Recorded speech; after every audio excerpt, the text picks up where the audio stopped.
Assalamualaikum warahmatullahi wabarakatuh. Sahabat sehat, pada kesempatan kali ini kita akan membahas topik yang sangat penting dalam kehidupan sehari-hari, yaitu pencegahan dan penanganan kekurangan vitamin serta obesitas. Yuk simak bersama dan semoga materi ini bermanfaat dalam menjaga kesehatan diri, keluarga, dan masyarakat.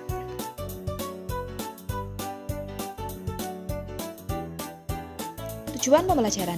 Pada akhir materi ini, peserta diharapkan mampu: pertama, menjelaskan pentingnya konsumsi vitamin dalam jumlah cukup; dua, mengidentifikasi penyebab dan dampak kekurangan vitamin; tiga, menyebutkan penyebab dan risiko obesitas; empat, menerapkan strategi pencegahan dan penanganan kekurangan vitamin dan obesitas secara tepat.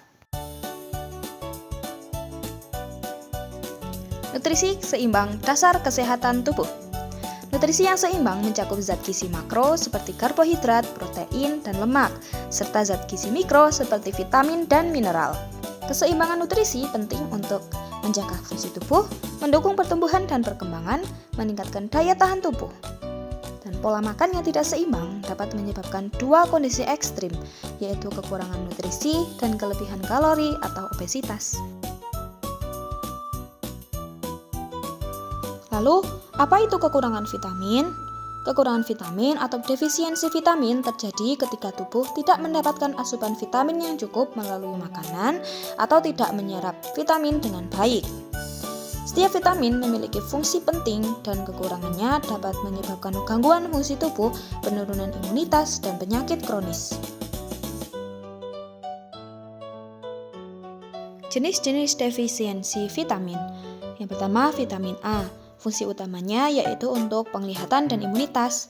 Akibat kekurangan vitamin A akan menyebabkan rabun senja dan infeksi. Yang kedua, vitamin B1. Fungsi utamanya yaitu untuk kesehatan sistem saraf. Akibat kekurangannya bisa menyebabkan penyakit beri-beri. Yang ketiga, yaitu vitamin B9 atau B12. Fungsi utamanya yaitu untuk pembentukan sel darah. Akibat kekurangan vitamin ini dapat menyebabkan anemia. Yang keempat, vitamin C. Fungsi utamanya yaitu sebagai antioksidan dan juga kesehatan pembuluh darah. Akibat kekurangan vitamin C akan menyebabkan penyakit skorbut dan gusi berdarah. Yang kelima, yaitu vitamin D. Fungsi utama vitamin D yaitu untuk membantu penyerapan kalsium. Akibat kekurangan vitamin D akan menyebabkan rakitis dan osteoporosis atau pengapuran tulang. Dan yang terakhir yaitu vitamin K. Fungsi utama vitamin K yaitu untuk pembekuan darah. Akibat kekurangan vitamin ini akan menyebabkan pendarahan yang berlebihan.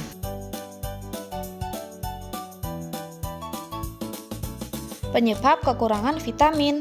Yang pertama yaitu konsumsi makanan yang tidak bervariasi atau minim sayur dan buah.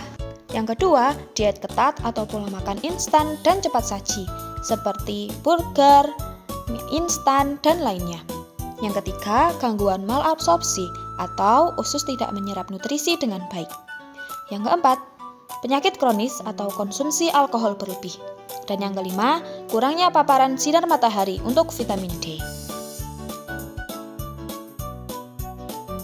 Lalu, apa dampak kekurangan vitamin? Yang pertama, bisa menyebabkan penurunan energi dan kelelahan kronis. Yang kedua, mudah sakit dan lambat sembuh karena sistem imun yang lemah. Yang ketiga, gangguan tubuh kembang pada anak-anak.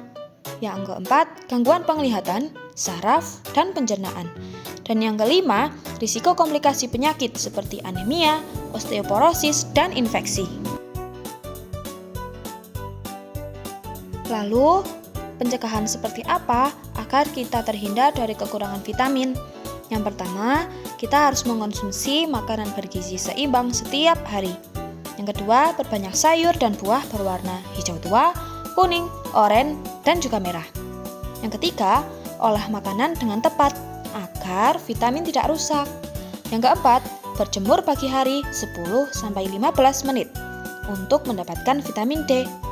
Dan yang kelima, konsumsi suplemen vitamin bila diperlukan, tapi atas rekomendasi tenaga kesehatan ya.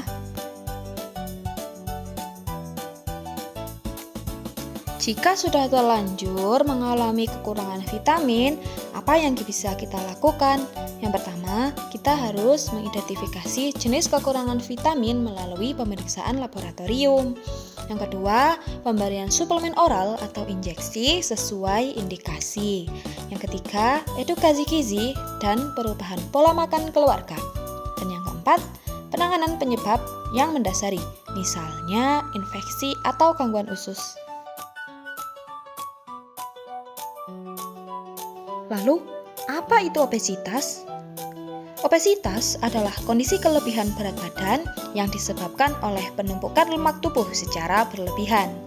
Hal ini bisa diukur dengan indeks massa tubuh atau IMT. IMT bisa diukur dengan acuan jika IMT skornya lebih dari 25 itu masih tergolong overweight. Tapi jika skornya sudah melebihi 30, maka orang tersebut bisa dikategorikan sebagai obesitas. Obesitas bukan hanya masalah penampilan saja, tetapi kondisi medis yang serius yang bisa meningkatkan risiko penyakit kronis.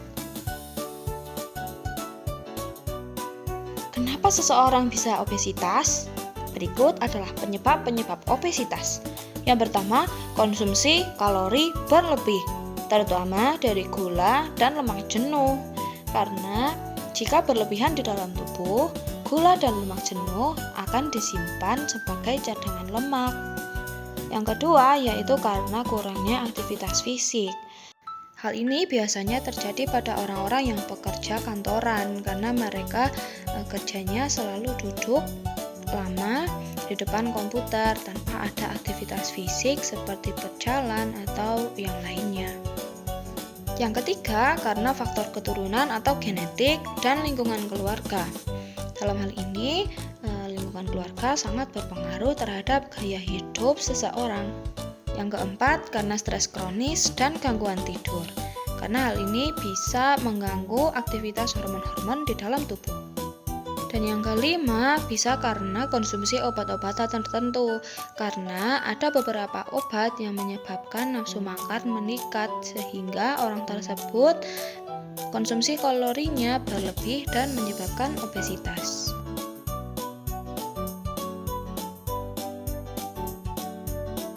Dampak-dampak obesitas. Yang pertama ada diabetes tipe 2 akibat dari resistensi insulin. Yang kedua ada hipertensi dan penyakit jantung koroner karena adanya sumbatan lemak di pembuluh darah. Yang ketiga ada gangguan pernafasan seperti sleep apnea dan juga sesak karena orang dengan berat badan berlebih ketika tidur paru-parunya terhimpit atau terbebani oleh berat badan tubuh orang tersebut sehingga menyebabkan sleep apnea atau kegagalan nafas saat tidur dan juga sesak. Yang ketiga ada nyeri sendi karena beban tubuh yang berlebih. Dan yang terakhir dan paling sering terjadi ada gangguan psikologis seperti rendah diri, depresi karena stigma sosial dan diskriminasi dari masyarakat. Lalu, apa yang bisa kita lakukan untuk mencegah obesitas? Yang pertama, kita bisa menerapkan pola makan sehat, yaitu dengan menu yang lebih banyak serat dan kurangi gula dan juga lemak. Yang kedua, aktif bergerak minimal 150 menit per minggu. Atau beberapa ahli juga merekomendasikan untuk berjalan minimal 5.000 langkah dalam sehari. Yang ketiga, ada mengurangi waktu layar atau screen time terutama pada anak-anak. Yang keempat, membangun pola tidur teratur dan mengelola stres.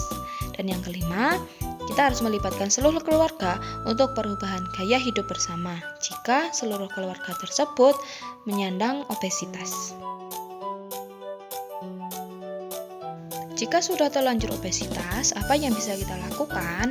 Yang pertama, kita bisa intervensi gizi dari ahli gizi untuk mengatur kalori harian kita dan juga jenis makanan yang bisa kita konsumsi sehari-hari. Yang kedua, kita harus latihan fisik bertahap sesuai kemampuan tubuh. Jangan dipaksa ya. Yang ketiga, terapi perilaku atau behavioral therapy untuk membentuk kebiasaan hidup sehat. Yang keempat, bisa dengan terapi farmakologis atau obat-obatan, yaitu dengan obat penurun berat badan seperti Orlistat. Tapi dalam penggunaannya harus dengan resep dokter ya, tidak boleh digunakan secara sembarangan.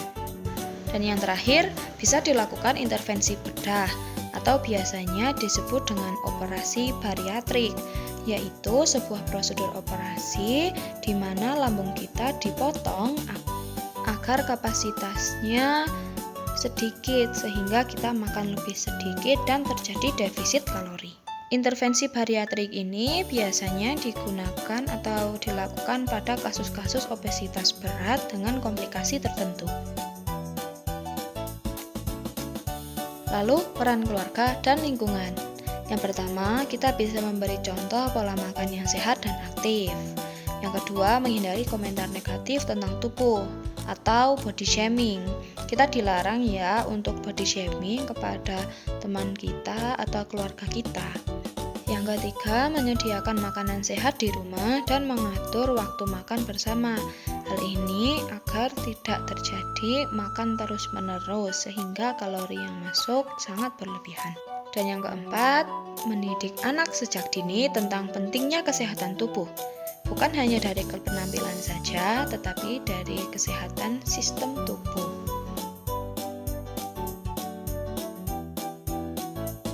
Terakhir, ada studi kasus tentang gaya hidup modern, yaitu seorang anak usia 12 tahun mengalami obesitas dan kekurangan vitamin D.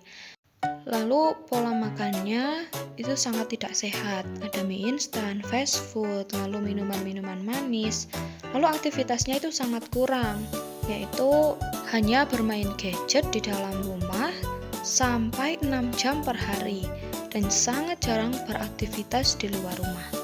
Akibatnya, anak tersebut mengalami berat badan berlebih, keluhan nyeri sendi, dan juga lemas. Intervensi yang dapat dilakukan yaitu dengan melakukan perubahan pola makan keluarga, olahraga ringan bersama, dan suplementasi vitamin D. Kesimpulan yang bisa kita ambil dari materi tadi yaitu kekurangan vitamin dan obesitas adalah dua masalah gizi yang bisa menyerang siapa saja, dari anak-anak hingga dewasa. Kedua kondisi ini memiliki dampak jangka panjang yang serius jika tidak dicegah atau ditangani. Pencegahan terbaik adalah dengan menerapkan gaya hidup sehat, yaitu mulai dari pola makan seimbang, aktivitas fisik teratur, istirahat cukup, serta edukasi yang berkelanjutan. Terima kasih. Semoga materi yang saya sampaikan bisa bermanfaat bagi teman-teman semua. See you next video. Assalamualaikum.